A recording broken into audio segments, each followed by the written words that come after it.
Well, we are getting close to Christmas season already. I know it's the middle of November, and you're not supposed to really go there till Thanksgiving or whatnot, but it's happening. And so the Christmas special for Doctor Who 2024 is just about a month and a half away.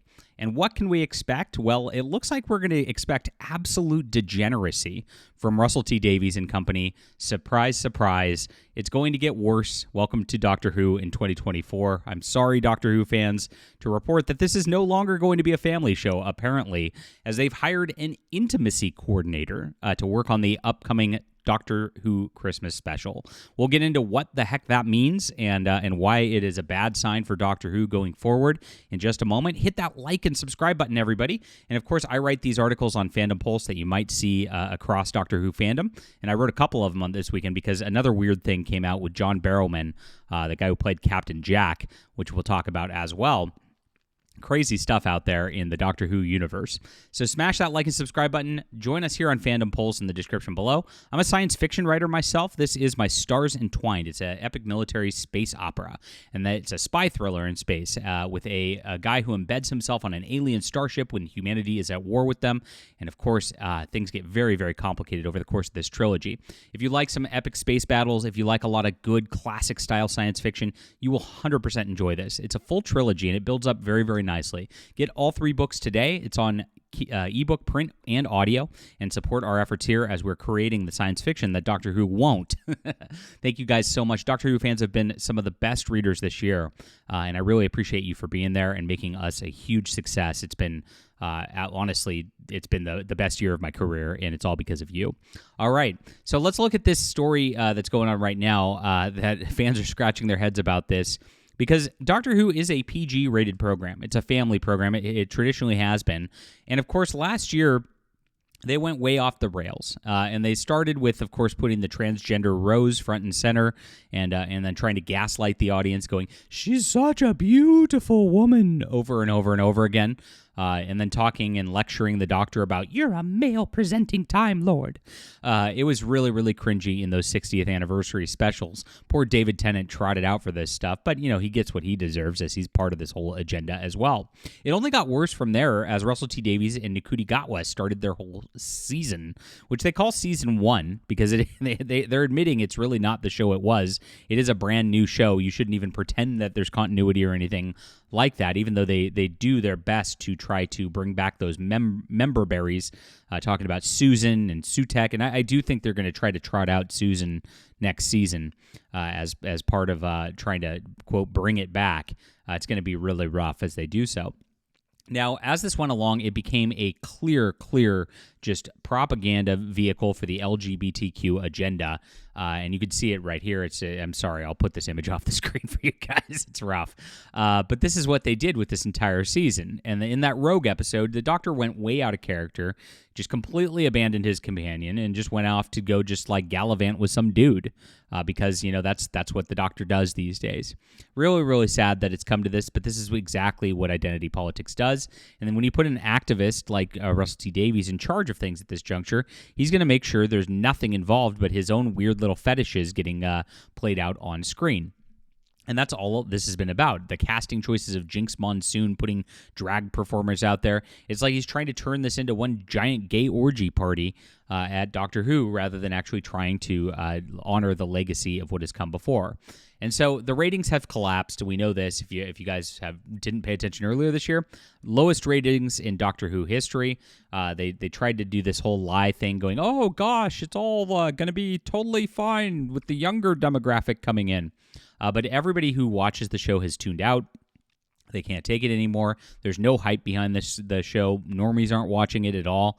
Very, very sad that this has happened. And all under the watch of Disney. So with Disney putting it on their streaming network and Disney promoting it all the way in America pretty hard, you would expect that it would actually do better because of that. But nope, that's not the case. Because it is such a train wreck on every single level. Now, with the Christmas special, it was found out that this Seda Thomas person here got hired for Doctor Who. Sita is a passionate and versatile professional transitioning into editorial roles after a successful career in theater and television. With experience as an intimacy coordinator, TV presenter, and director-producer, I am eager to gain my first credits as a researcher and assistant producer. My decision to move away from theater and keeps going.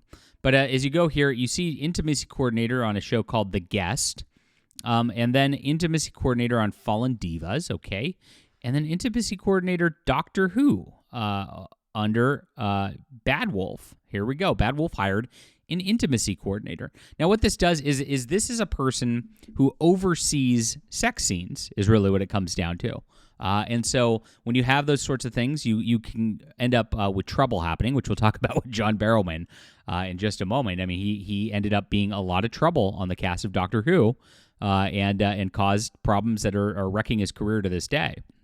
And so you hire somebody like this because you don't want to have problems, and you don't want the liability as the production company if there are problems. And so this person is supposed to coordinate that so that the actors are comfortable and don't do anything weird, which is, it's already weird. I mean, just honestly, as a writer, I got to say, just leave this stuff out. Fade to black, guys. It's not that hard. You don't need this crap in your programming. It's a crutch for bad writing to try to get some people, excited, I guess. But you can see she's got Doctor Who front and center on her webpage here. And she's got a quote from the director who is working on the Christmas special, and that's how we know this is going to be happening in the Christmas special. I don't know if the gay Doctor Who boyfriend is going to come back and do some weird stuff in this one, or if it's going to be something with Millie Gibson and her alleged boyfriend who's supposed to show up in the next series or not. We don't have any information on that yet, but clearly this is going to be happening in the Christmas special, and that person was brought in because of that. So this is what the director said. I worked with Sita on several scenes during a high-end television production in 2024. That's Doctor Who. The show or nature of the work cannot be identified for contractual reasons. Well, I just identified it for you, my friends. Sita proved herself a valued member of my directorial team. She brought a calm presence to the set, as well as a thorough knowledge of the script, which both allowed her to put the actors at ease. She is sensitive and thoughtful collaborator for any director. So this is right on her page, and like I said, you look this guy up. He is the director for the Christmas special, and timing-wise, this is what it absolutely has to be for this. Now, you can only imagine where Doctor Who's going to go after what they did with Rogue, and you know that Russell T Davies is going to double down. He's going to dig in even harder. He's going to push his degeneracy even more. He said that in 2024, what are you doing if you're not doing this kind of thing? Very, very odd. Now, one person who did get left in the dust is John Barrowman. Now, there was a rumor posted that there was going to be a Torchwood return, called Torchwood Rogues, for 8 episodes. Now, this is in the light of a unit show being developed, The War Between the Land and the Sea, or whatever it is, as a spin-off, much like Torchwood was a spin-off. Now, Torchwood was not very well received. It went 4 seasons, and of course, they couldn't secure funding after that because it was just panned by fans. This whole Captain Jack degeneracy expanded even further, and there were some weird nude scenes and things like that going on in this. Well, what happened during the filming of this was John Barrowman was apparently really, really the same character as Captain Jack in the show, and got kind of iffy with people on the set, started flashing people running around naked and things like that, which he says was just jokes and trying to get people at ease and the like. But he basically got Me Too'd for the whole situation, and now he claims he's blacklisted from any Doctor Who programs going forward. It's pretty funny, since Russell T Davies is clearly pushing this agenda and pushing things even harder, to have somebody who's exemplifying the behavior Russell T Davies wants for society being blacklisted is really ironic if it's actually the case. Now, he has lashed out at fellow Torchwood stars over the past couple of years, and he's been trying to get a stage show going on his own, which actually got canceled last year due to low ticket sales, and he's trying at it again this year. The guy's really gotten himself in a boatload of trouble during this whole situation.